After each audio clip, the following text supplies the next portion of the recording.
From Nebraska's trusted news source, this is Channel 8 Eyewitness News at 5.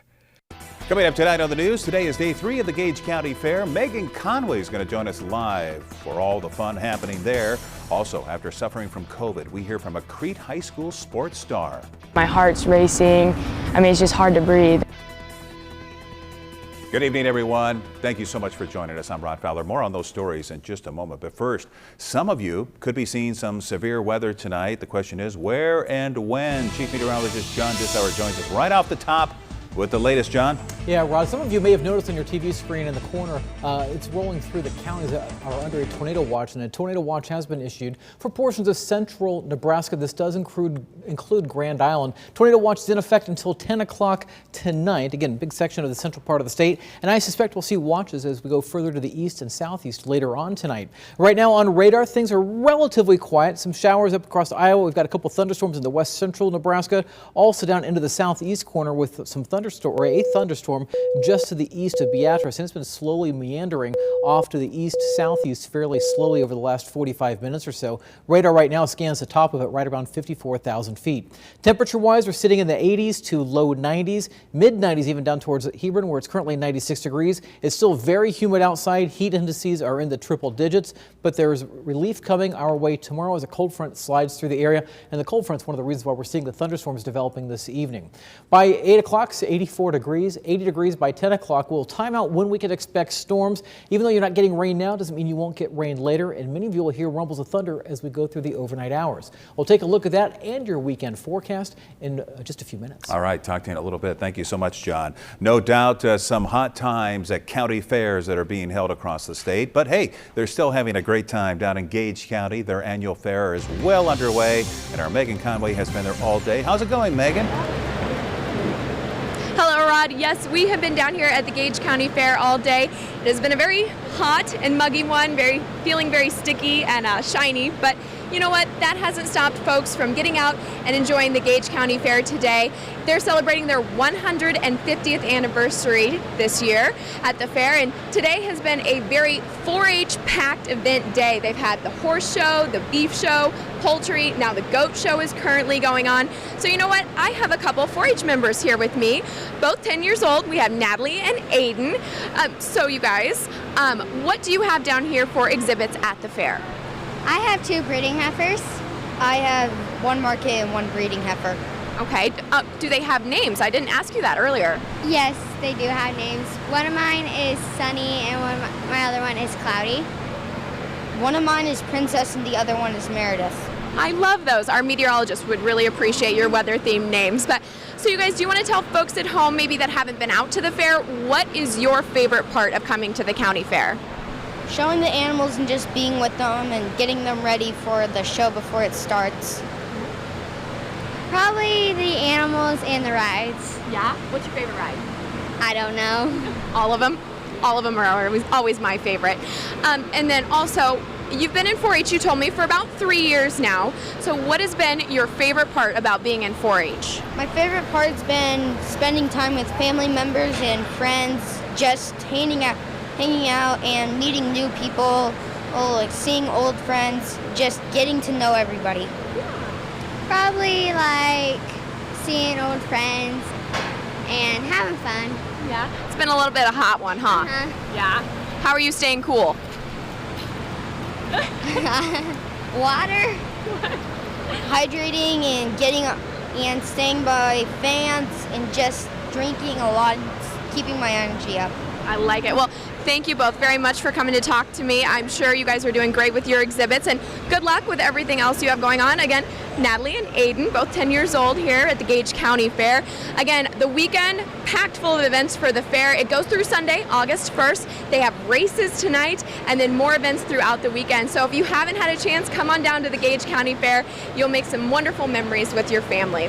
For now, reporting live in Beatrice at the Gage County Fair, Megan Conway for Nebraska's trusted news source. All right, Megan, looks like a good time. Well, we'll hear from you again later in this newscast. Appreciate it.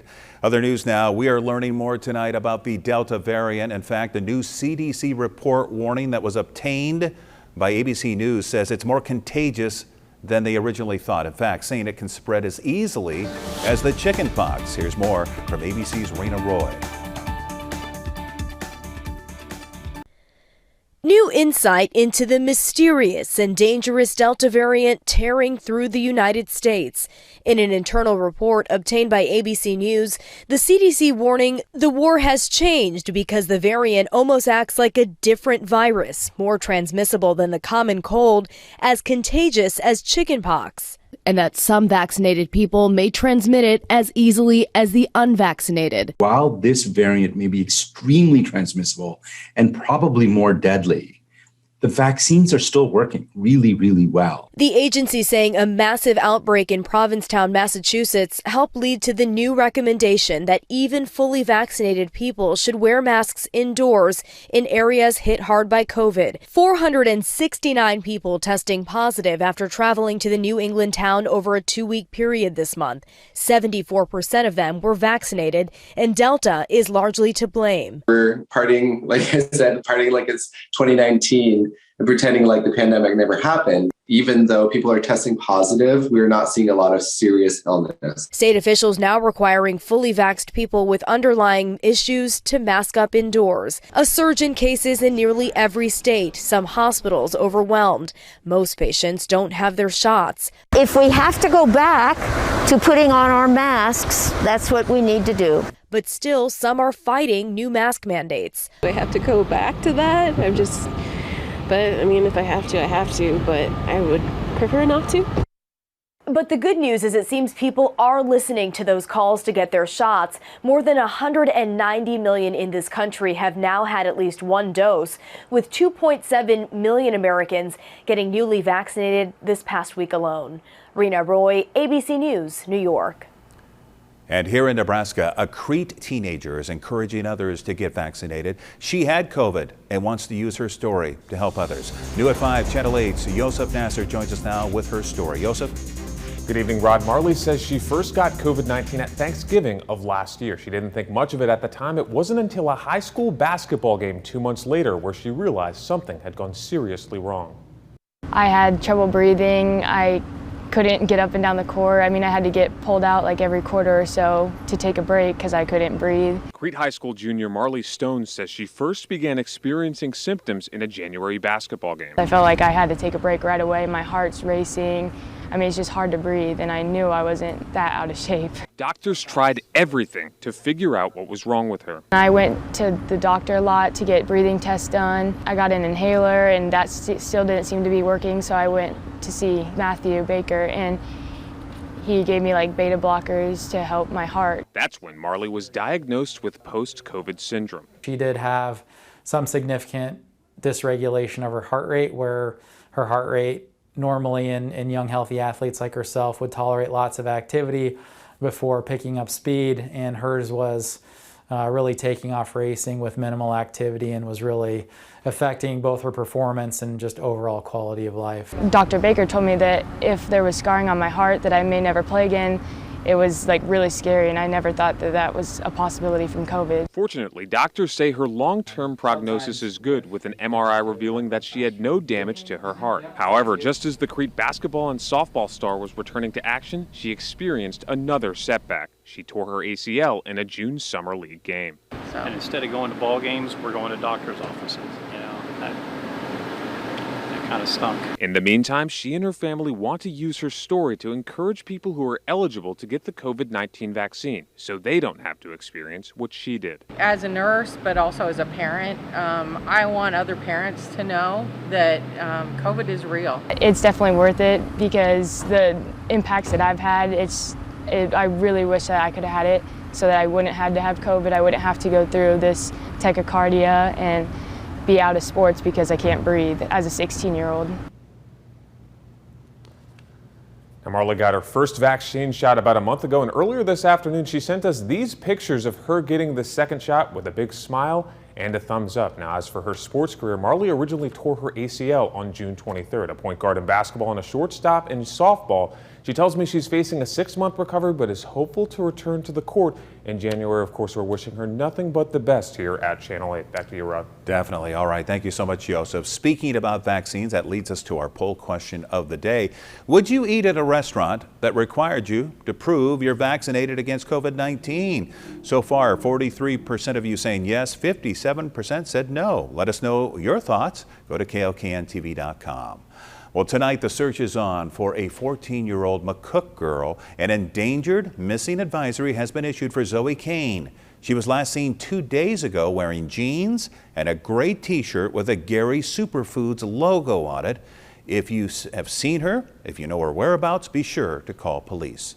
Still ahead on the news tonight, the Biden administration is calling on Congress to extend a federal freeze on the evictions set to expire on Saturday. Stay with us.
Now to a dire situation for millions of families across the country. The pandemic eviction moratorium ends tomorrow. Will Congress step in? Here's ABC's Alex Brachet.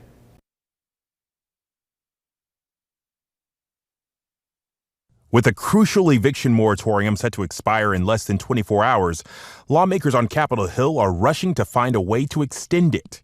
House Speaker Nancy Pelosi is optimistic. I think this is something that will work out. She's now proposing an extension of the eviction moratorium through October 18th, a date in line with the public health emergency declaration. The stakes are high. Millions of American families who, because of the pandemic, are having trouble paying their rent are now in danger of losing their homes. The Trump administration put the moratorium in place last summer. Public health officials at the CDC have extended it 3 times since then. But the Biden administration announced in June the final extension would expire July 31st. It has been a lifeline to so many Americans here. So this is a public health concern. Congress says the money's there. It isn't about any more money. The money is there, resting in localities and governor's offices across the country. But of the $47 billion already allocated, only about $3 billion has made its way to renters. Some states say they're struggling to keep up with the amount of requests. Out there is like all my pictures, my mom. It's money that people like Roxanne Schaefer desperately need. Facing eviction, the moratorium was her saving grace. Now, it might be too late. I didn't even know I got the judge ruled for me to get out until 2 weeks ago when I talked to the landlord and he said he was going to lock me out on the 30th. Now, keep in mind, any bill would also have to get through the Senate. And right now, there isn't any word on if a vote is scheduled in the House before lawmakers leave town for recess. Alex Brachet, ABC News, Washington. And back here at home now, a fun event this weekend. Playmore Ballroom is hosting the Czech Polka Fest. Owner Bobby Lane was on our midday show today. 4 bands the first day, all handpicked, good musicians, good entertainers. There are 2 stages, so there's not a dead spot. One band stops and the other starts, and it's continuous music. Now, tickets are $15 to get in the door. The Czech Polka Fest runs both Saturday and Sunday. The doors open at 12 o'clock both days. Now, your Storm Alert Team forecast with Chief Meteorologist John Dessauer. A lot of haze in the sky, more so a lot of smoke from wildfires in the sky, and even down near the surface today. I noticed that driving into work. And we've got some clouds beginning to build across the area as we take a live look from Honda of Lincoln. You can see those clouds outside on our visible satellite imagery. You also may notice down to the south a thunderstorm that developed just to the north of Beatrice and has been moving off to the east-southeast fairly slowly. And that's really the only activity we have going on radar right now in southeast Nebraska. In fact, this thunderstorm is weakening as we speak. As of about 15 minutes ago, this thunderstorm was indicating heights, or the radar was scanning the top of the thunderstorm at right around 54,000 feet. Well, as of last scan, we're now talking about 30,000 or 26 to 30,000 feet high. So it is decreasing right now, and it will likely continue to do so. But as we look back out to the west, you can see other thunderstorms that are developing out into the central part of the state. And that's close to where we have a tornado watch that's in effect. In fact, it's right along an area where the tornado watch is at. And also, these thunderstorms are right on the edge of where there's a lot of instability. For that, you can look at the colors on the map and see that with the highest instability back out into just southwest of Broken Bow out towards Custer County. And likely where we'd see thunderstorms out there would probably produce some very heavy rainfall because of all that instability that's in place. As I mentioned, the tornado watch is in effect until 10 o'clock this evening. I suspect we'll see another watch issued later tonight off to the east and southeast of the current watch. Now you'll see on Stormcast as we go through 6 o'clock, doing a pretty good job on the placement of thunderstorms back to the north and west. As we hit 8 and 9 o'clock, I think we will start to see more thunderstorms developing off to the northern portion of the state. These will then begin to move off to the east, eventually diving to the south and east. By 1 o'clock in the morning, we're talking thunderstorms from Omaha up towards Columbus and back to just to the north of Grand Island. These will keep diving off to the south and east. I think once we get past about 1, 2 o'clock in the morning, they will begin to weaken from a severe weather standpoint. We're probably looking at thunderstorms arriving in Lincoln anywhere between 1 o'clock and as early as 3 o'clock in the morning. And these could linger on. This is at 7 o'clock tomorrow morning with some rain around the area and some thunderstorms. I think the severe weather threat at that point is very limited. And then as we go through the morning, that rain moves off to the south. In fact, we'll see some sunshine by afternoon as skies begin to brighten as the clouds thin out towards the afternoon. Main threat for tonight, I actually think, will be the potential for some flash flooding, as some of these thunderstorms, with as humid as it is outside, have the potential of producing some heavy rain. Along with that, we can get some brief wind gusts coming out of these thunderstorms. Hail is a small threat, and as up and through probably about 10 o'clock this evening, there will be that tornado threat as well, an isolated threat. Temperatures right now sitting in the 80s to low 90s. It's very warm outside and humid. 91 right now in Lincoln. The dew point is back into the mid 70s once again. It's still feeling very uncomfortable outside, and that's giving us heat indices in the triple digits. The good news today as compared to yesterday It's feeling cooler. In fact, about 8 degrees cooler. Yesterday at this time, the heat index was 111 in Lincoln. It's 103 right now in Lincoln. 103 Hebron, 80, or make it 105 in New York, and it feels like it's 107 right now in Hastings. For the rest of this evening, temperatures will be dropping, eventually falling into the 70s by 2 o'clock in the morning. Overnight, temperatures falling into the upper 60s to low 70s. For tomorrow, we'll keep some clouds around earlier. As I mentioned, we'll see skies brightening by afternoon. Temperatures will be a bit cooler tomorrow. I think we're talking highs in the lower to mid 80s, so a relatively comfortable day. Again, a high temperature of 84 degrees in Lincoln with winds out of the north, 7 to 14 miles per hour. 7-day forecast. Sunday right now looks to be a very nice day. 83 degrees, lots of sunshine and low humidity. And that continues on into early next week of temperatures in the mid 80s. We start creeping up a little bit, but not getting terribly warm. Chance for rain coming in on Thursday. Some evening thunderstorms by next Saturday, and perhaps again early the following week. But tonight, all eyes are on the central part of the state, watching for the potential for severe thunderstorms. All right. Thank you, John, for the update. Well, tomorrow, the Head for the Cure 5K fundraiser, which looks to find money to help find a cure for brain tumors, is going to be held in Omaha. And tonight, we want you to meet a Bellevue woman who has lived with a brain tumor for at least 10 years. T-shirts and medals mark memories and years of surviving. Team D, in it to win it, has been going strong since day one. Dee Hansen first realized an issue 10 years ago. And it was like a line was drawn right down my face. And I couldn't see anything, you know, peripheral vision over here. She quickly got startling news. The MRI showed that it was inoperable. It's on my optic nerve and entwined in the cerebral and carotid arteries, so they couldn't even do a biopsy. An MRI showed a meningioma, a benign brain tumor between the size of a marble and a golf ball. It may have been there for decades. I still carry my first MRI in my purse. I carry it with me all the time. I overcame something, I think. It just shows that you can do it. And she continues to live with the brain tumor. She underwent 5 weeks of pinpointed radiation early on. It's still there. It hasn't shrunk, but it hasn't grown. Dee keeps pushing for a cure. There are more than 120 different types of brain cancer. She'll be taking part in this year's walk virtually, but Head for the Cure will be in person this weekend too. It comes on the same week Dee had her 10-year scan. Good news. The tumor is stable, and she can wait 5 years until her next scan. That I don't have to worry as much. A quilt featuring a symbol from a past Head for the Cure event hangs in her dining room. Another reminder of her journey and her hope for the future. I would just say go in with a positive outlook. You never know.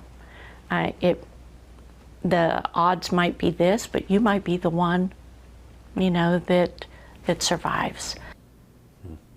The in-person Head for the Cure event is tomorrow in Semerinsky Lake Park at 8 a.m. Not a great day on Wall Street. The Dow Jones fell 149 points. NASDAQ dropped 105. We'll be right back.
Before we say goodbye, Megan Conway joins us once again from the Gage County Fair. Megan?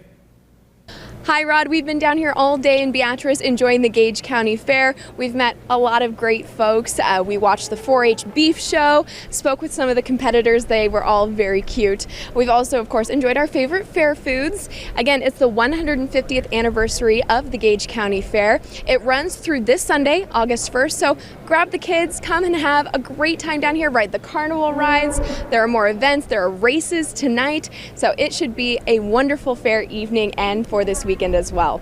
Reporting in Beatrice for Nebraska's trusted news source, I'm Megan Conway. All right, Megan, thank you so much for the coverage today. Let's get a final check of the weather and what we can expect tonight. John? I was just taking a peek at Megan. They're getting a mouthful of funnel cakes there. This evening, we'll see humid conditions continuing, temperatures dropping with a chance for storms later on tonight. All right, he's going to have the latest on the weather coming up at 6 o'clock. World News Tonight's up next. See you later. With the Channel 8 Eyewitness News mobile app, you'll be the first to know. Get alerts about breaking news and weather, all in the palm of your hand. It's time to say goodbye to junk and hello to happiness. Call 1-800-GOT-JUNK today. We make junk disappear.